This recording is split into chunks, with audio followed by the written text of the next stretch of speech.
welcome to Straight Talk, brought to you by Straight Furrow. I'm Karen McCarthy. Coming up this week, the Environment Commissioner's recent report into what lurks beneath the surface.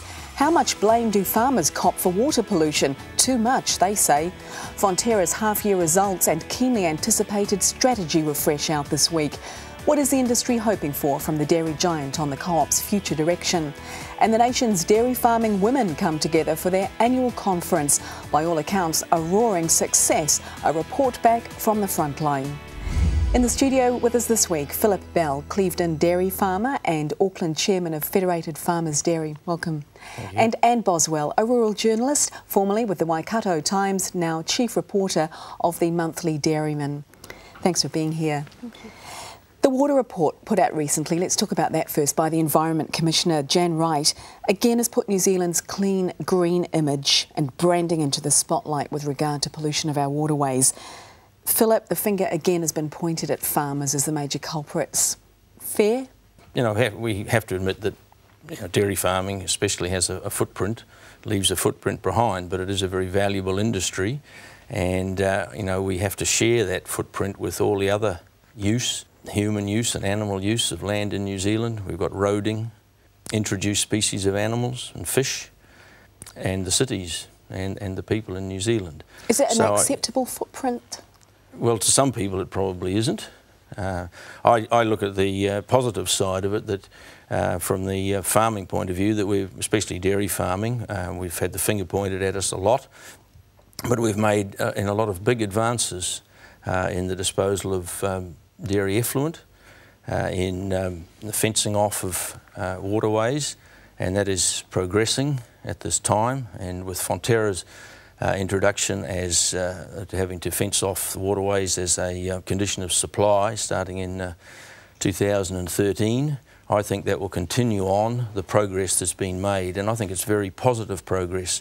Every publication you read, there are articles about farmers who are taking special attention to planting, to preserving the wetlands that are near their properties, and there are some joint efforts going on as well. And so Fonterra has made a firm commitment to improve what is already happening, and I think this really should go along with all forms of pollution. We know some of this is historic, and that's been pointed out in that report, and I don't think there's much point in dwelling in the past. We know that that probably a lot of land was cleared in a way that we wouldn't do today, and we don't. I just think it's very positive there's so many more trees being grown all around New Zealand in the last 20 or 30 years. Not only plantations, but shelter belts, riparian strips. The country is quite different to what it was 50 years ago, just when you drive around, and far, far different to what it was in, say, 1900, when it was pretty well bare in lots of places. So I'm conscious of the fact that, we do get the finger pointed at us, but I think everybody in the country does have to take responsibility. If a beach is polluted in Auckland, that's nothing to do with dairying. There are other ways that, especially silt, gets into waterways from other forms of activity. And do you think farmers cop too much flack? I mean, you're in the media, and the media often gets the blame for whipping up hysteria. Dirty dairying, I know, is like a red flag to a bull for farmers. Do you think the farmers get it, too hard? I do think farmers get it too hard. In my work as an agricultural journalist, I meet many farmers, and I can honestly say I've never met one who has put the environment further down the priority list than it needs to be. Effluent management, disposal, collection is an integral part of any farm system and farm planning, and they really try to do the right thing. Farmers do give a damn. I know that's something I've heard over and over again. Yeah. Is the industry doing enough? Phillip mentioned Fonterra, making fencing of all farm waterways a condition of supply. Is that enough? I think it's a good start. You can only sort of do baby steps with these things, but I think it's a good initiative for farmers to get the advice they need to rectify any problems they may have on farm, and who better than their supplier to guide them. Do you believe, either of you, that water quality, water pollution is as bad as it's reported? It's easy, I suppose, to kind of present something as scandalous. And there have been claims made about, I think, the Manawatu River and Lake Ellesmere in the past that have, in fact, it's shown the water quality is not anywhere near as bad as reported. Is it as bad, do you think, as we hear? Well, I think a lot of these reports do come from people with sort of special interest in really exposing the bad spots. That's not to say that, you know, they're not there, but I would think compared with a lot of other countries, and certainly the rivers I've viewed in countries around the world, and I haven't travelled extensively, but our waterways still look pretty good to me. But that's not trying to take away from the fact that we do have to continue on. But I think we've got to do it in a planned way. You know, just even the talk of fencing and planting, it's got to be done in a constructive way, because so often these things can be done wrongly. You can soon have a fence that just gets covered in weeds. You have to do a lot more spraying, which we don't want. What about this phrase, this label, dirty dairying? As I say, I know farmers hate it, would probably like to see it banished. And I mean, is that a phrase that you would like to see gone? Because it is very emotive, very inflammatory, and we do hear it often. I would. It's very misleading in what it says. You know, to the public in general, and the public are only getting the information that they get.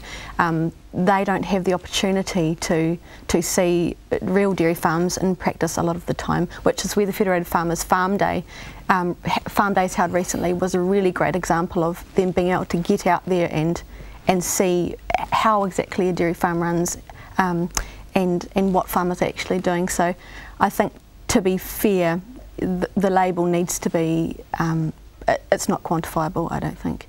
We need to come up with some other description. No, I agree, and I think, you know, it is a bit of an insult really to a majority of farmers who've spent quite large sums, and some have spent, you know, huge amounts to deal with the problem. We've got a marvellous industry. You know, it's a great benefit to New Zealand, and I don't think anyone would deny that. And I think to continually poke derision at the industry without acknowledging the work that's been done, and there has been a huge amount done, and you know, I doubt if the problem was ever quite as bad as was made out, but we've had an industry that's had rapid expansion, and a lot of that's been really good. And I think even the dirty dairying thing, I don't think many farmers let it worry them too much, because they know exactly what they're doing. They know that it's an ongoing thing. And, you know, it's disappointing really that often the small breaches, which happen in other parts of the country as far as discharging anything into waterways, as we well know, that, you know, those breakdowns which will occur are highlighted, but the good work that's been done to really deal with this problem, and it's a very important part of every dairy farmer's life, is dealing with the effluent, and I think we'll progress even more. We have an interesting industry really, where we use huge amounts of water simply keeping our cow sheds and yards and feeding platforms clean, which doesn't happen in other parts of the world, and the water is often the problem, and I think we'll continue, and there are innovations there to keep that down, to make it easier to dispose and use it back as fertiliser, putting it back rather than going into waterways. It's all going back onto the land to grow more grass without having to use artificial fertilisers. Farmers are responsible citizens. Well, they definitely are, and it's also a good economic thing as well to be doing that. I think it's also important to quantify non-compliance.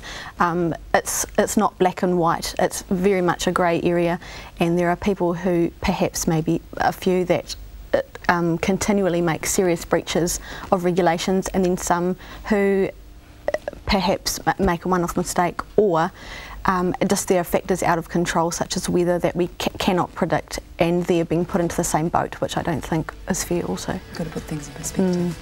Coming up, they say behind every successful man is a good woman, sometimes even in front.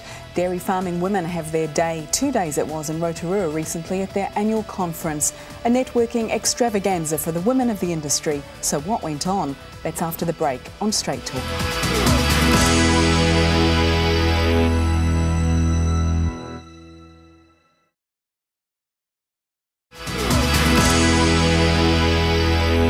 Welcome Welcome back to Straight Talk, brought to you by Straight Furrow. I'm Karen McCarthy, here with Boswell and Phillip Bell. Dairy Women's Network Conference was on recently in Rotorua, and you were there and you came back very impressed. What were some of the highlights? I did. It was held in Rotorua last Wednesday and Thursday, about 320 delegates. And it was just 2 days of a really neat networking experience for dairy women. There were plenty of speakers, workshops over the 2 days, panel discussions. The theme was Dairying with Resilience, which really struck a chord with many women who, those who have it hard and those perhaps who don't. I guess it's important to get together for men as well, because I imagine often, you know, farmers, you're in isolation, you're busy 24/7 and you're stuck on the farm, and it must be nice to network and get together. How important or helpful is it, do you think, for dairying women and men to have their own organisation, to get together like this? I think it's very important. Everyone I spoke to really look forward to the conference every year, as well as the dairy days they hold every year as well, quite a few of them during the year. And they just really enjoy the chance to get off the farm, meet like-minded women and just share their experiences as a dairy woman. Like you said, it can be an isolating industry to work in.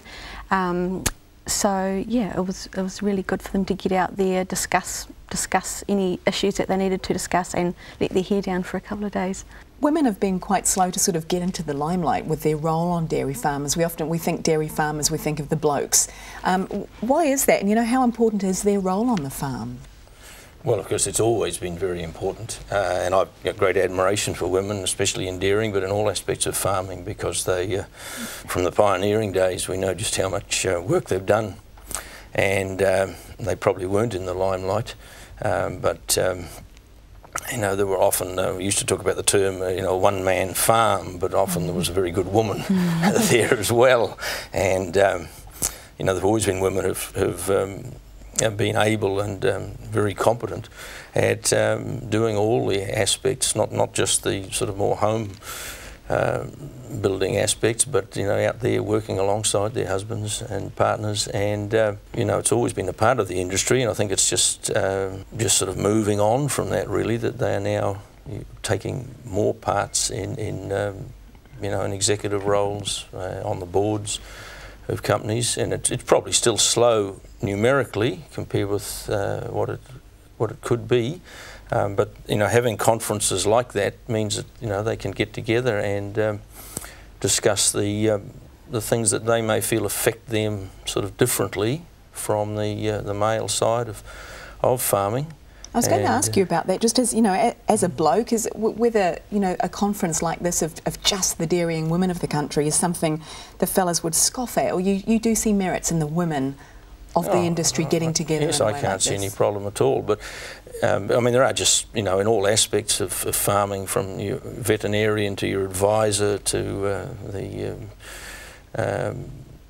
you know, salespeople, you know, wherever you go in the industry, there are women providing really good roles, and so, you know, I don't sort of find it sort of strange, because it is just part of what we're doing. It's a team but effort. If they like to get together and develop their skills further, and it also is, yes, it's sort of getting together, sharing ideas, and because Anne, it was much more than a social gathering. This was business, wasn't it? Very Strictly much, business. very much. So Dairy Women's Network are a group of dynamic, strong, business-minded women.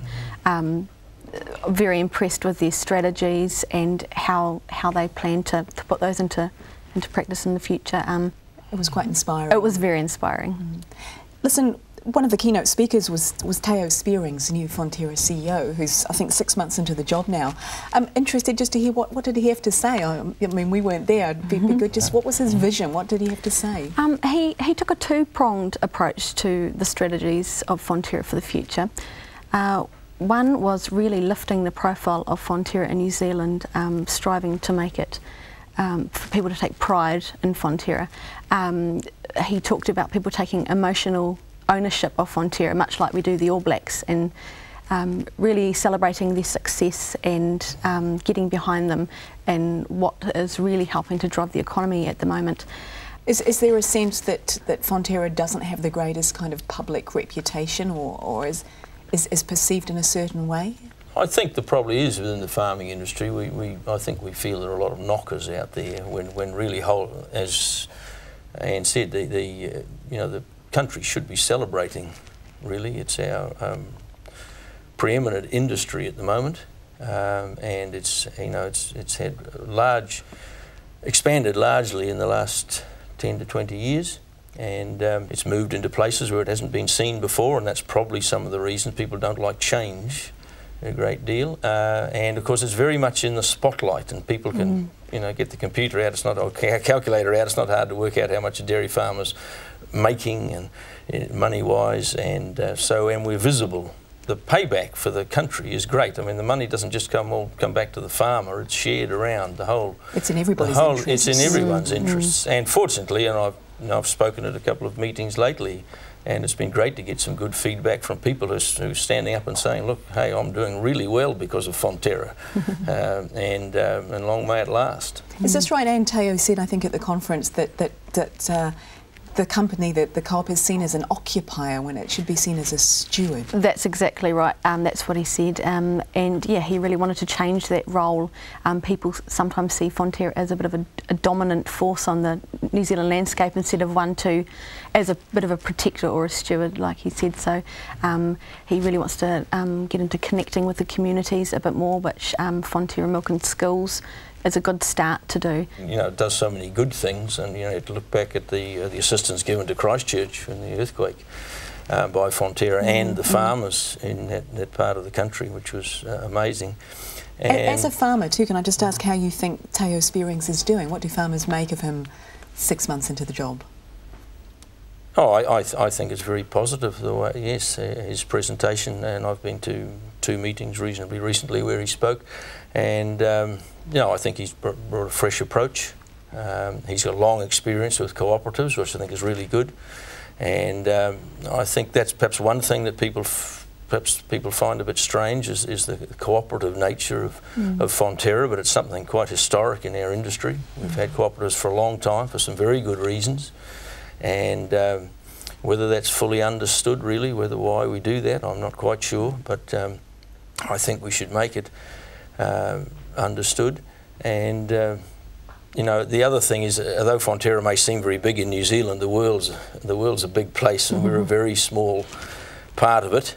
But we have a big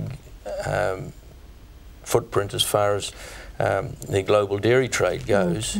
And so, I think New Zealanders really should realise that we're much better at operating with one big company than we would be if we were fragmented and fighting one another on the overseas markets, because, it's a big world out there that we've always faced difficulties with distance and transporting our product. It's a relatively perishable product, and we really do need to be together. Especially today with deliveries and that sort of thing. That's one of the hard parts of the dairy industry, is getting that product to the markets on time. Nobody wants to have things stockpiled. Ships are getting bigger. You have to cart bigger, more containers on each ship, and so it gets quite difficult to service all your markets, distance and time. After the break, more from our guests on burning issues in the rural world, including the Milk Price Act goes to Parliament, legislation aiming to keep farm gate prices in check. Is that really the problem?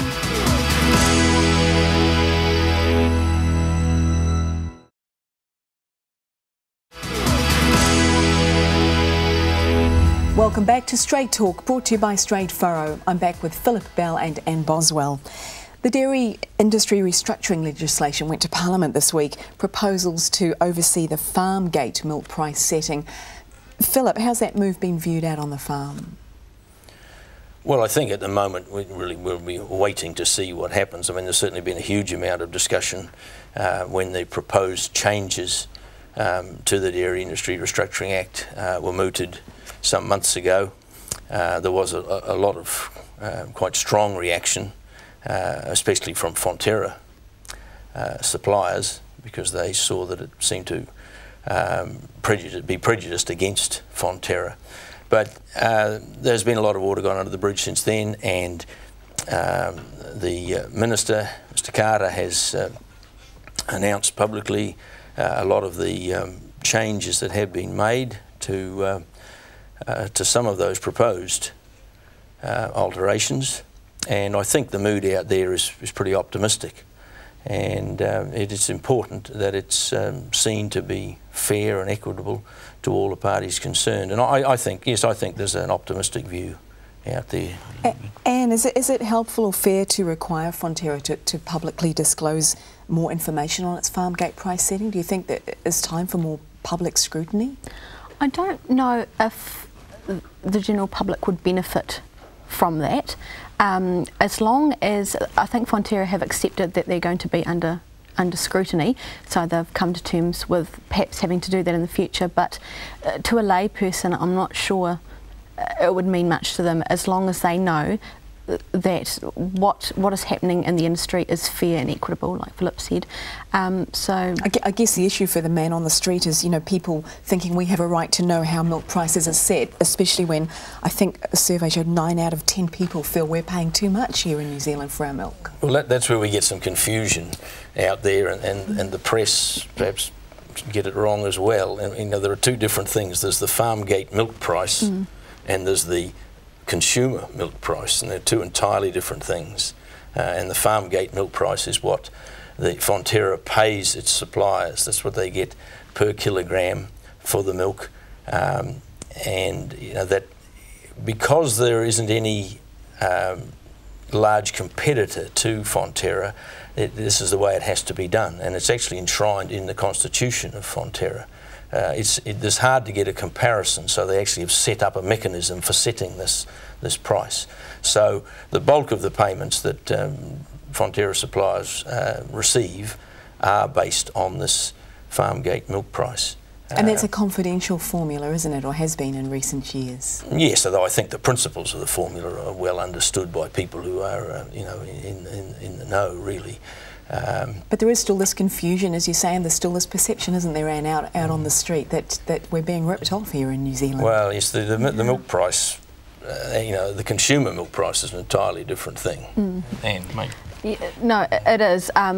Personally, I think the farm gate milk price is entirely justified. Farmers work very hard to get that product off their farm every day, and anyone that knows a farm or is a farm knows how hard they work. What happens at the other end of the spectrum is really out of an individual farmer's control. So I think people perhaps need to look at getting answers from somewhere further along the supply chain as to how those prices are being set. And I think as well, if something I've mentioned before, there are certain milks which are expensive, but it pays to shop around.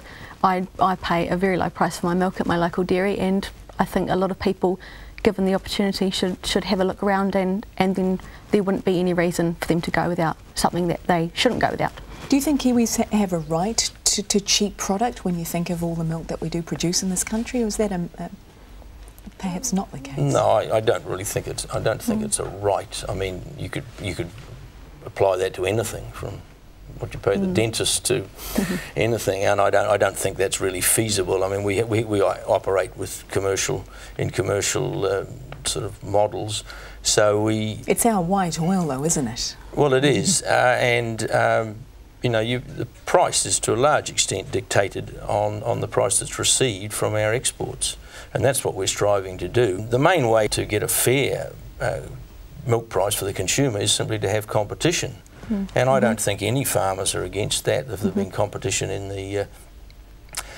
the marketplace for milk, and in fact there is, and Anne's just confirmed that you can shop around, and I don't know whether anyone would like to see you know, sort of all products available in the supermarkets, so under some sort of price control. But I think that we've left those sort of things well behind. As Anne said, maybe it's not the farmers we should be bailing up; it should be the supermarkets. Well, I think everyone on the step of the way should be looked at. Everyone beyond really. the farm gate. You know, and the easiest way for the consumer is to shop around. That's what we do with all other products, don't we? We do that. And milk seems to have been strangely sort of missed out a bit on that sort of. We see price wars and things in other countries, but we are, I think, seeing a change here, I think we will see a change in that. And I'd certainly, you know, like to see milk available and at a reasonably fair price. But there's no doubt that price is based on what we receive for it overseas, where we sell by far the bulk of our milk, you know, 96%. I think we'd all like to see that. That's our latest edition of Straight Talk, brought to you by Straight Furrow. Thank you to my guests, Anne Boswell and Phillip Bell, and to you at home for watching. Be sure to check out our website for all the latest rural news and programming. I'm Karen McCarthy, back next week with more Straight Talk.